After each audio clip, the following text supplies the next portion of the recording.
Well, listen, the Old Bailey has heard, of course, some terrible cases in its history, but this has to be one of the most disturbing that anybody really has ever sat through. The absolute depravity of what Joseph McCann embarked on in April and May of this year. The spree of abductions, sexual assaults and rapes of 11 victims over the course of 2 weeks, starting in Watford, moving to London, then heading up to the northwest around Manchester and Cheshire, traumatising his victims, leaving them with a trauma that they will have to live with for the rest of their lives.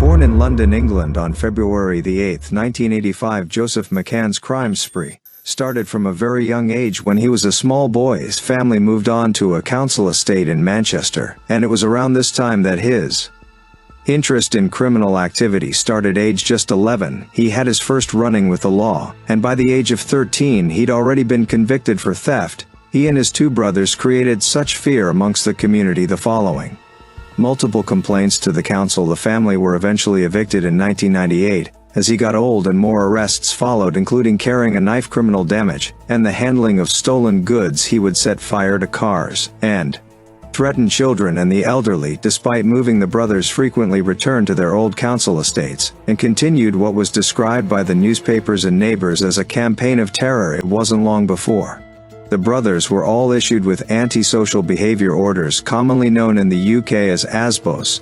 They were among the first people in the UK to ever receive this. The order banned them from entering the basic area and exhibiting physically or verbally abusive or antisocial behaviors in the city of Manchester. This didn't appear to have much of an impact on the boys, as they were photographed laughing and swearing at the crowd while coming out of court. In the basic area, crime fell by a third, and one supermarket claimed that their revenue had risen by £14,000.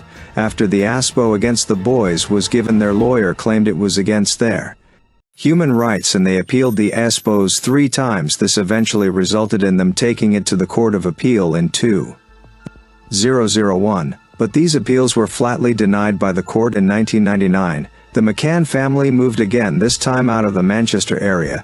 They moved to the south of England, where the brothers continued their criminal activities. Around 2007, Joseph was living in Bedford. He recently become a father, but was not present for the birth nor in the baby's life due to spending time in prison. He was released later that year, but on December 27th, he was arrested and jailed again for burglarizing an 85-year-old man's house and threatening to stab him. Fortunately, the elderly man had CCTV outside, and he was swiftly caught and sent back to prison. In September of 2008, he was sentenced to imprisonment for public protection, or an IPP, in order to serve a minimum of 2 years and 6 months inside. His IPP was a form of an indeterminate sentence, meaning that when his sentence was done, the parole board for England and Wales would have to determine whether or not he posed a risk and whether or not it was safe to allow him back out. He will be on a 10-year-long license, meaning that if any criminal activity happened in those 10 years, he will be recalled to prison immediately. While in prison, various professionals and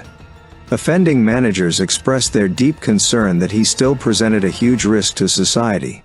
One statement said that he posed serious harm to the public and known adults, as well as a medium risk to children, prison staff, and prisoners. They believe that he could also be a massive threat to teenage girls, and showed signs of wanting to sexually exploit them. Due to the analysis of the professionals, his many appeals for release were denied, and he spent over 8 years in prison. While Joseph was doing time, his brother Sean was also serving a 2-year sentence at HMP Peterborough for assault. Sean took his own life. While in prison, Joseph completed several rehabilitation courses and was eventually released on license in March of 2017.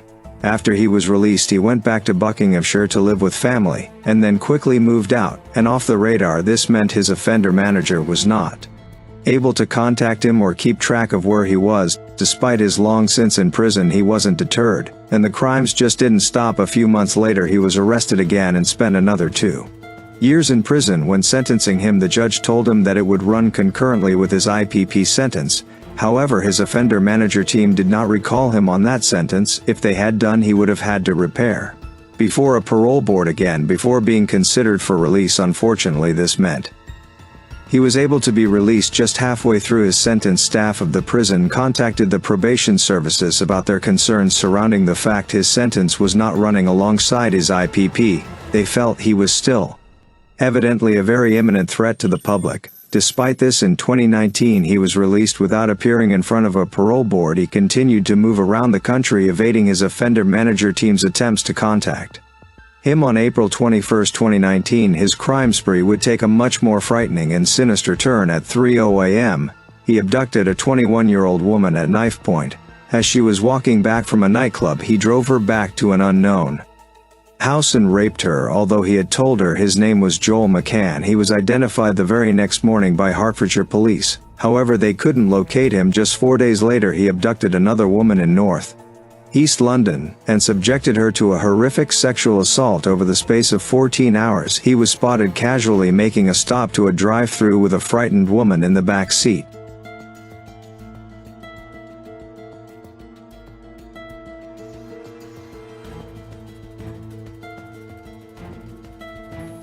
She was also still in his car when he held another woman at knife point and forced her into the vehicle. While drinking bottles of vodka, he drove to Watford with the women and attempted to book into a hotel.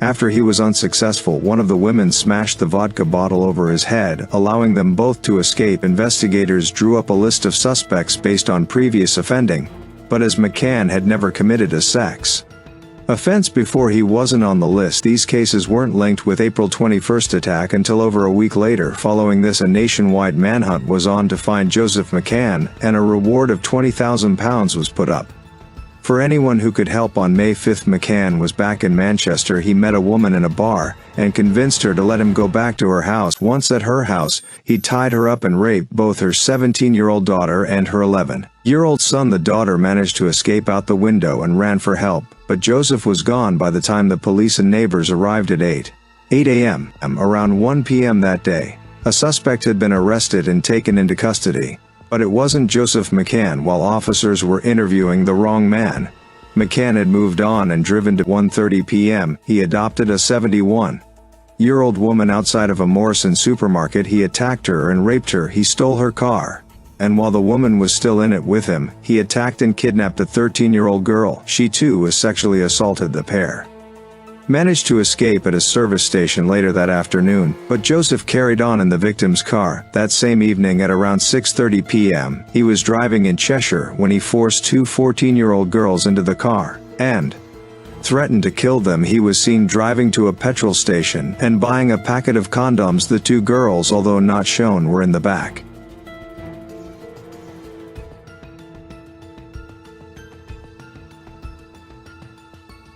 He was on a dangerous and disturbing rampage, fueled further by cocaine and vodka.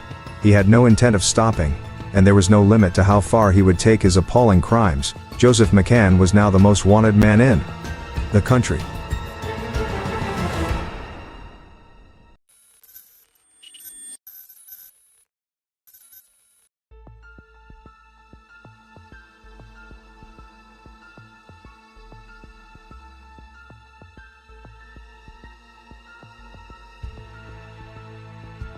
It was in this moment, however, that the police finally caught up with him. They spotted him in his car with the two girls in the back and began chasing him. Coming down the 536. Let me go.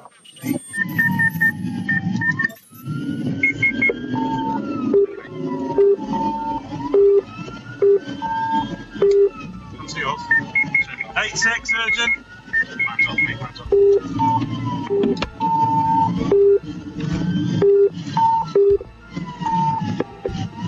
Oh, crash.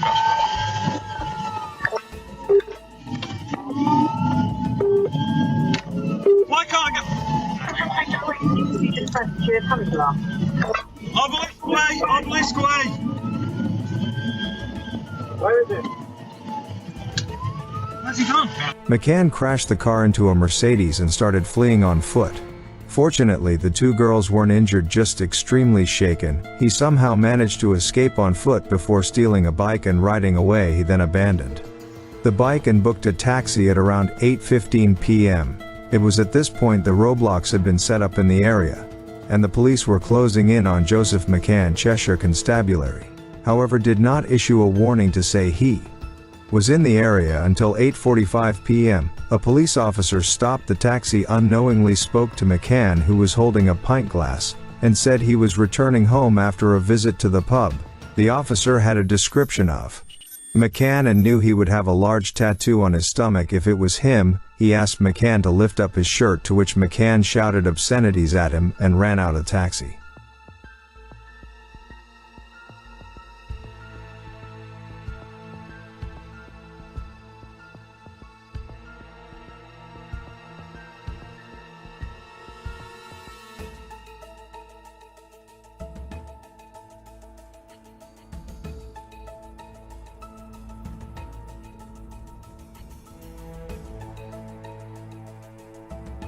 After almost 9 hours of chasing Joseph McCann in cars on foot and using helicopters on May 6 at 2:00 a.m., he was found hiding up a tree down a rural country lane.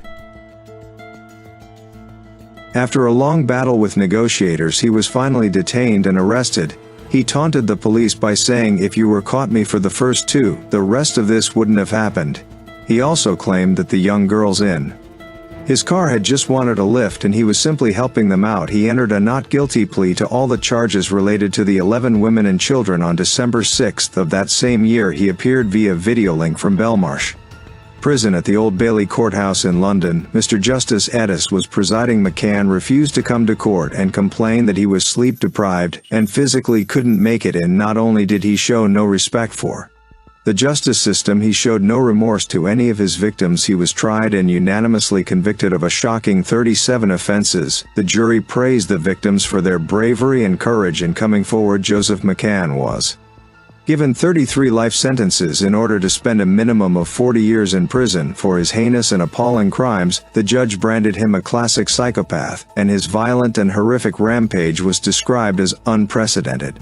Police believe that for those 15 days they were hunting for him, he was using a variety of disguises, cars and false names.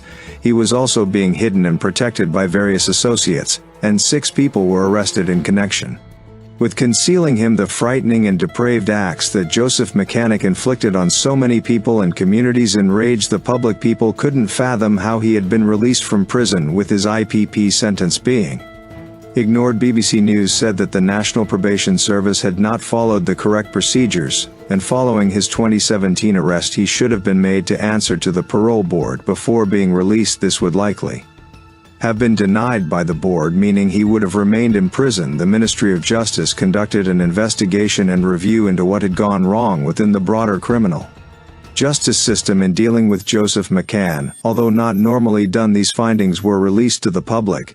They concluded that the National Probation Service did not manage McCann effectively or in line with the policies and procedures which set out the expectations for managing offenders who pose a high risk of harm. A very concerning case. This was a dreadful, dreadful set of offenses, and in this case, I think there was clearly an individual error. McCann should have been referred to the pro board after he committed further offenses.